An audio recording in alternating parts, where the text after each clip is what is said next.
Hello and welcome to Law and Order SVU here on FANVERSATION. I am Yael Tygiel. That's Taylor Gates. This is season 27, episode 2, A Waiver of Consent. You're probably thinking, this episode aired months ago. Well, correct. Here we are talking about it. If this is your first time joining us, please know that if you need help, if you're in a situation where you need to talk to someone, reach out to RAINN. Their number is 1-800-656-4673, 1-800-656-4673. Taylor, what does 4673 spell? It spells hope. It does spell hope. And if this is your first time, oh, damn, Felicia coming in the chat trying to steal your hope. Ah, love it. So good. If this is your first time here, welcome. Thank you for joining us. Again, reach out if you need help, but know that this podcast, as Felicia brilliantly said it last time, we are not a true crime podcast. We are a true clown podcast. So sometimes this show will deal with serious issues most of the time, and we on the podcast will deal with not serious issues and say things. So consider this your content warning. Let me read you the quick cap of this episode. When a member of an elite social club is assaulted, Carisi must convince other members to testify despite the club's strict confidentiality policy. That's not really what happened. Taylor, what did you think of this episode? I thought it was fine. I think we've seen it a lot. I don't really care about the new guy at all. He's okay too. Yeah, it was fine. There was nothing terrible and there was nothing amazing about it, in my opinion. So the first time I watched this episode, I watched it the night that it aired. And I will say this, I really enjoyed this episode the first time that I watched it, because you've given us this new character and I'm suspicious of him, and there's all that drama. We have whatever is going on with Velasco going on, specifically because if you recall, after the first episode, some car pulls up to him and he gets in the car. So I appreciated that we got some more information on that. And the case was fine. Like, I remember I liked this episode, but upon rewatch, I went, oh, this case was fine. Yeah. But the episode I enjoyed. Yeah. Let's talk real quick about the Velasco stuff. If we recall, for those who are remembering where we are in the season, Velasco, last episode, season premiere, was a car pulled up. He got into it. We don't know what happened. We had a lot of theories. It now seems that he was asked by the DEA to go undercover. And we get to see that happen. I appreciate that he comes to Benson because it ties in her. I appreciate that we're dealing with that and that has consequences and is continuing. But we've said it before that he is good undercover. That literally is supposed to be his whole thing. So go, be free, do it, fly. Yeah, exactly. Yeah. Felicia in the chat says, is this supposed to be like Soho House? I agree with Taylor. The new guy's kind of like 6 out of 10. Oof. Let's talk about Griffin then, since we have so many thoughts. He is joining our team. He has a connection with Chief Tynan, and he straight up is like, I am not a spy. My only agenda is to learn. And while it is clear that he has a lot to learn, I don't enjoy our captain having to hold his hand through like basic things. I did not love when he essentially blocked the victim from leaving the hospital. Yeah, I didn't love that either. I don't know, like, I just feel like we've seen this character before too. That's the other thing. Like, he was fine. Like, I do like that he did seem genuinely, like, apologetic when he did mess up. Like, he wasn't coming in here like, oh, I know everything, like my way is the right way. Like, he was going a little rogue, but like, I like it when people go a little rogue. Like, that was Rollins' whole thing when she was first here. I don't know. Maybe, like, again, maybe it is just the thing of like, do we need another white guy nepo baby? Like, do we need that? And like, I would argue that we don't. Like, we've had that a lot. So I think that's the thing. It's just like, we had even last year, which she's not here anymore, but with Silva, like, she was also, I mean, she was a white girl nepo baby, or sorry, or was she Latinx? Latina? Silva was Latinx, yeah. Yeah, okay, well, she had a little something to her, but she was still nepo baby, which I don't care. Like, I don't care. Stop giving me nepo babies. So I don't know. It just felt a little like, we've been here, we've done this, but I don't know. I mean, he grew on me slightly. That's why I agree with Felicia. Like 6 out of 10, because at least he seemed it seemed at least he seemed somewhat willing to learn, if not a little slow at times, because he kept making the same freaking mistakes, but I don't know. Yeah. Felicia said, a powerful woman having a baby off a grown man, very realistic. And I agree. So is the nepo baby thing, especially within the cops, right? Like, that's such a thing. You know, not only are cops very insular in their love of each other, but they also are, you know, it's a generational job. We're having discrepancies on Silva. Deanna says, thought she was Italian, or as Felicia likes to call people, spicy white. Spicy white. Okay. I couldn't remember, to be honest with you. I'm sorry. Why would I remember? Guess, she was here for 3 seconds. And then we got rid of her like we always do. You're all making excellent points. I'm not arguing with you. I'm agreeing. But I will say, I think, you know, it's interesting to have a spy from the chief. To be fair, we thought Baby Dodds was a spy for a chief. And then I think Velasco was McGrath's guy. So like, the chief tends to bring in a spy every once in a while. I will say, you know, maybe he wants to learn, but I don't want to watch her baby him. That is not fun for me. I would have preferred anyone else baby him. But I will say, his inability to read the rape kit, I think that was interesting.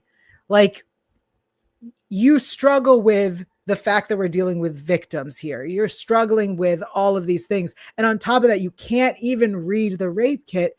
It seemed like he was afraid to say words that I assume were on there.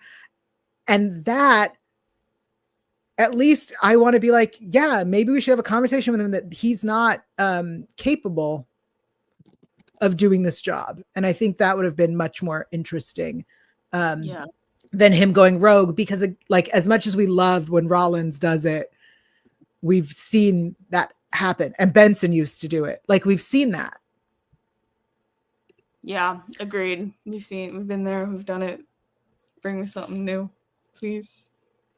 I want to talk about the case itself, right? So we have seen a few times, we've seen some sex clubs, right? This is a new type of sex club where it's a wellness club that also happens to have a sex club in it, which honestly, I think that feels very 2025, because the previous sex clubs that we've seen have been very like old school. In fact, one of my favorites is from Bombshell, which is the Rose McGowan episode where Benson and Stabler go undercover as swingers, if you recall. I'm sure you recall, Taylor. So I do like this newer version of this sex club. But I will also say that I think, again, this is a big complaint that I always have. This show makes sex clubs look like they are inherently devious. And that is not the case always. The same way that people in the BDSM lifestyle, not always devious. And if we want to take it back to, 1999, the show definitely was trying to make gay people seem like they were devious. So let's remember that like sexuality does not always translate to devious behavior. Agreed. Thank you for coming to my TED Talk. Yes. Can we talk about cheese? Of course we can talk about cheese. I was waiting for you to ask. So it wasn't until I was pulling up the cast list so I could give actor shout outs that I understood his name is Phil. Philly Cheese. That's how he got the name Cheese. Oh, wait, that's incredible. I like that. Yeah. So for everyone wondering, because this is important, Philly Cheese Rogers was played by Anwar Wolf. Love that. Really great performance there. So good. We also have the sleazy lawyer Dan Olin was played by Glenn Fleshler, who is a 6-time repeat offender. Wow. And has played 5 characters. So yeah. Isabella was played by Emilia Suarez. Maya Moretti was played by Molly Griggs. My new favorite character of the season, ADA Cindy Jones, or CJ, played by Norma Culling. I love this character so much. I want to see her every episode. I'm going to be honest. She might be better than Carisi as a lawyer. Agreed. I like her a lot. Our perp, Derek Simpson, was Michael Cassidy. And of course, this introduced us to Griffin, played by Corey Cott. I not Casey very Cott, much enjoyed. Like I thought the first time we talked about it. Not Casey Cott. Not different people, guys. No. Just an FYI. Yeah. I thought was very interesting. Speaking of our friend Glenn, who has been on the show 6 times, him being everybody's lawyer reminded me of season 2, episode 16, Runaways, when there's like an artist who is essentially like there's a bunch of teenage runaways doing drugs while she's like making art. And they all have the same lawyer. You know what I'm talking about? Yes. Because isn't that the one with wait, maybe not. Maybe I don't know. I remember an episode like, is that the one with Mae Whitman or no? Maybe that's a different Runaways episode. Different Runaways episode. Okay. I get them. That's a much different Runaways episode. Yeah. Okay. That's fair. This one, Daryl Hammond from SNL was the lawyer, which is why I remember it, because it was so weird. It also has one of my favorite interactions between Finn and Munch, where Munch says something. Finn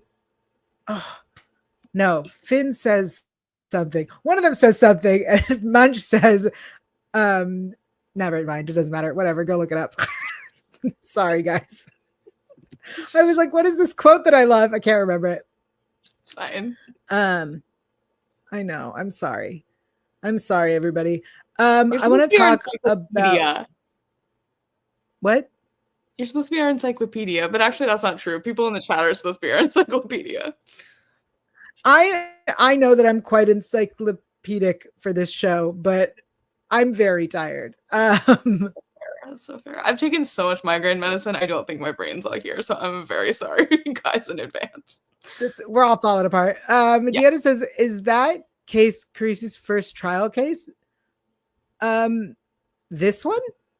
This episode? I don't believe so. No, this one. I don't know which one we're talking about. Certainly not. I want to talk about the scene where Benson shows Maya the clips. The one I referenced. I was referencing season 2. Carisi was not even born yet. He wasn't even born yet. Yeah. I want to talk about the scene where Benson helps Maya and shows her the video. because that was such an incredible, like, classic, wonderful, like, Benson moment. And I've missed her. I feel like I haven't gotten to see her do her Bensonness. And so for her to talk to this woman, and the, you know, Maya says, I paid a lot of money to have sex with strangers. And Benson reminds her that what she paid for was not what happened. She didn't sign up for this. And I think it's something that we've talked about a lot on the podcast.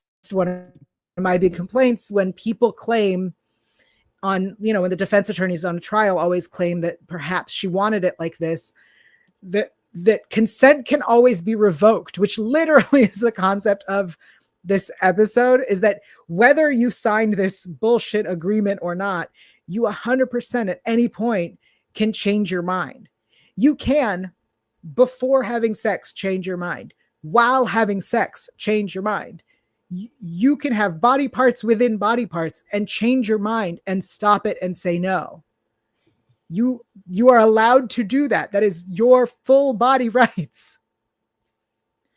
So I loved having the scene where she explains, and then says, you know, anyone who doesn't see you in this video, doesn't see you as the victim, doesn't see that this is not what you wanted, they are not worth listening to. And it was just such a powerful scene, and I really loved it, and I absolutely want more. My notes say this is the Benson we know and love. Yeah, 100%. Unless you have anything else, I want to talk about the ending of this episode. Okay. This is super important. For those who watched this episode on television when it aired, as I did, the episode ends after Griffin says, I promise I will never go behind your back. And then Bruno enters and lets Benson know that Stabler is in the hospital. For anyone who watched this on Peacock or wherever else you watch this, Bruno never enters the scene, and you see Griffin go to Tynan's house. And in fact, there is a play-by-play. Let's see if I can show this to you all. I'm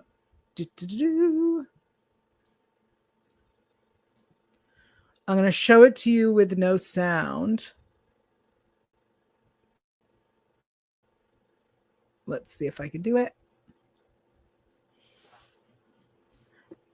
Because there were two scenes. Completely different endings to the episode. He exits. Wait for it. Wait for it. I saw Bruno. That's crazy. Taylor, what did you see? I saw a new guy go into her house. Yeah. Oh, sorry. I saw a completely different ending. Wow. Mm-hmm. Interesting. Yeah. So, funny story. I did not know that Benson goes on to organized crime because I don't watch that show. And they didn't announce there would be this crossover, air quotes on that.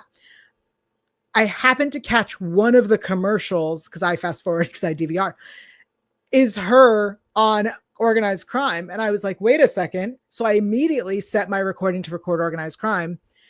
For those who wanted to watch it, I'm going to tell you right now, it doesn't impact anything on SVU. It was written by Christopher Maloney, and he 100% likes to troll the fans. And that is what it was. An hour-long Elliot Olivia Shipper troll. Yes, there was also a case and story that was fine. But he wrote a troll for the fans. So if you are an Elliot Olivia shipper, you are going to love it. You're going to love it. I should go watch. Yeah. So funny. I am glad that I discovered this because, again, the way you watched it, he literally says the words, "I promise I will never go behind your back," and then literally goes behind her back. Crazy snake behavior. But also, I would have never known that happened. Yeah, that's weird that they didn't just have it like an extra scene, they replaced it. Like, that's weird. That's 100% like a timing thing and money. Yeah, but still, I don't know. That's so bizarre. Because it changes a lot of stuff. Like, yes. that's a huge difference. Okay. Yes. Let's move on to best lines. I have just a few. One is, and this was just, the performance was perfection. Curry saying, "I am not assured." Yeah, I have another one too. Derek says, "Let me assure you." She goes, "I am not assured." I'm not assured. I'm not assured. If you raise your hand one more time, I'll shoot it off. Yeah. And Griffin says this about cheese. Ignore what he says. It's the gift that keeps on giving. Yeah. I loved cheese, but deciphering words coming out of his mouth was very challenging. Well, I watched with subtitles, which is why I think I got my first line. I don't know that I would have heard it correctly, but I had, like I said, I had subtitles. But it was the lady ranting like her son or whatever at the beginning in Times Square. She goes, "I pay $1 million into NYU for you to write plays. You're gonna work with your father on Wall Street." Like, that's just the most cliche. Like, but I loved it. I was like, so true, queen. She tested positive for the alphabet. Is a crazy way to say that she had a lot of things in her system, but I did like it. Like, for the alphabet, I thought it was pretty funny. "I can come back with some friends, but I don't want to mess up your nice door." That was another Curry. Like, she's getting some zingers. And then finally, just like have a mushroom water and head downstairs. Like, mushroom water is like the most cursed thing I've ever like heard that you could drink. I don't like that at all. This isn't a line, but also I took like issue with the fact that he was like, "This is a unique club. Like, we don't survey our members." Like, that is actually every luxury club that we ever see in this fucking show. So it's not unique. Like, you're just like every other club, actually. I agree with you. I also want to touch on this mushroom water thing. Because two things. If you've ever received a free beverage or a sample of a beverage, at no point is it a full glass. Not just a small glass, a full tall glass full. No, there's no way they give you that. They will give you a little plastic shot glass, like a shot of wheatgrass, that size cup. They will not give you a full. That's the first thing. The second thing was, because Tari was trying to ask me what kind of mushrooms they put in it. Like, was it fun mushrooms or just mushrooms in water? And the truth is, it looked like cream of mushroom soup. That's so nasty. And that's feel free.